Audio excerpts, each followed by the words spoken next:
L'info politique avec vous, Antonin André. Retour sur les coulisses de cet incident diplomatique avec l'Algérie. Incident provoqué par la petite phrase de François Hollande prononcée lundi dernier 16 décembre. C'était à l'occasion du 70e anniversaire du CRIF. Le président se félicitant du retour sain et sauf de Manuel Valls d'Algérie. À quel moment, Antonin, François Hollande a pris conscience d'avoir dérapé ? Alors pas le soir même en tout cas, ni le lendemain. Non, le président prend conscience que son trait d'humour a choqué vendredi après-midi, après que la cellule Internet de l'Élysée a fait remonter l'ampleur de la polémique sur Internet et sur les réseaux sociaux. François Hollande évoque alors le sujet avec son conseiller diplomatique et le président est embêté. « Je ne visais pas précisément l'Algérie », regrette François Hollande devant quelques collaborateurs. Le Quai d'Orsay est alors chargé de prendre contact avec les autorités algériennes pour évaluer le niveau d'irritation des officiels algériens. Il est contenu, affirme un conseiller qui a géré le dossier.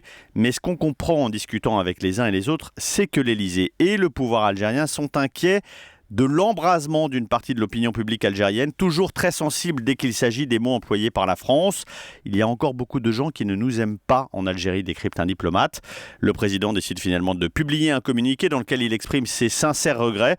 Voilà comment une boutade le lundi conduit le chef d'État de la 5e puissance du monde à s'excuser publiquement le dimanche pour éviter une crise diplomatique majeure. A priori, Antonin, on comprend que François Hollande a fait son mea culpa juste à temps. L'incident en restera là, il n'y aura pas de conséquences. Non, si ce n'est qu'il y a un an, quasiment jour pour jour, le 20 décembre 2012, François Hollande, devant le Parlement algérien, avait prononcé un discours de réconciliation, reconnaissant l'utilisation de la torture, les massacres, le caractère injuste de la colonisation.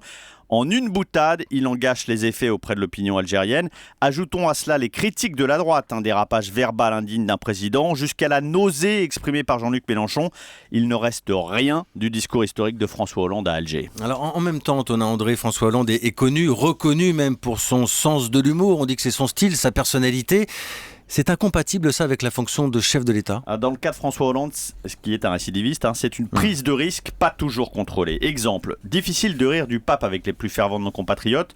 Lorsque Benoît XVI démissionne, François Hollande en rit. Nous ne présentons pas de candidat déplacé, choquant, disent certains. Enfin, il y a un dommage indirect pour François Hollande. Cela abîme sa stature de président. C'était il y a quelques semaines. Il visite une usine automobile à Monaco. On lui présente un prototype baptisé Volage. Le président ne peut retenir sa blague. Volage, ce n'est pas parce que le prince Albert l'a conduit. C'est peut-être drôle, ça encore on peut en discuter, mais en tout cas, ça n'est pas du niveau d'un président de la République. L'info politique d'Antonin André. 7h28 dans un instant sur Europe 1, le journal de William Galibert.